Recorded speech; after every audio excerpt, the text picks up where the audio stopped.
Kitchen activity part 5 को आपण मानक बहुत बहुत स्वागत। आज मु किछि पनीपरिबा आ किछि फल नैछि से गुडाक गोटे झुड़ी रे मु रखिछि ताकू से नेकी से सेपरेट करिवो।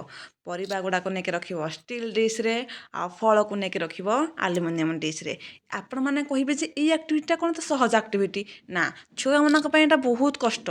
से जे परिबाटा उठौछि से भाबिबो जेटा मु कोछि रखिबी स्टील रे ना एल्युमिनियम रे। देखंतु श्री करूछि से करिबा भितरे आम गोटे सुंदर कथा शुणनवा से पेरेन्टिंग टिप्स। तो मु जनक पचारिली कि तुमे तुम छुआपाई तुमे कौन करिपारिबो। से कहले कि मो छुआपाई मु किछि भी करिपारिबी, इविन तापाई मरि भी पारिबी।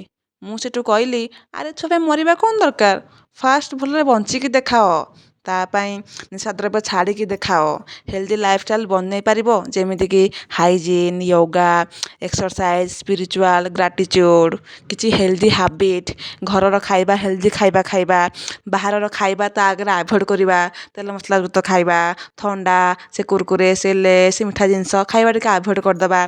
जेतेबेले छुआ अछि पाखरे आमे मोबाइल टाकू दूर रखिदे कि ता सह खेलिबा, नाचिबा, ताकू गप कहिबा, एमिति अनेक कथा अछि। ता आगे गोटे हेल्दी हैबिट बनैले छुआ सेटा कैप्चर करिवो। छोट छुआ ना स्पंज भलिया, से बहुत जिनस शीघ्र शीघ्र कैप्चर कर दियंती। आपण निजे सेटा भाबंतु मु सेटा हेल्दी हैबिट ता आगे बने कि ताकू गोटे हेल्दी छुआ मेंटाली, स्पिरिचुअली आउ फिजिकली मु ताकू हेल्दी करेदेबी ना मोर जो अनहेल्दी हैबिट अछि मु ताकू सेई अनुसार अनहेल्दी करेदेबी। देखंतु मो कहवा कथा भितरे श्री आराम से अलगा कर देछि, केमिति लागिला जणेबे।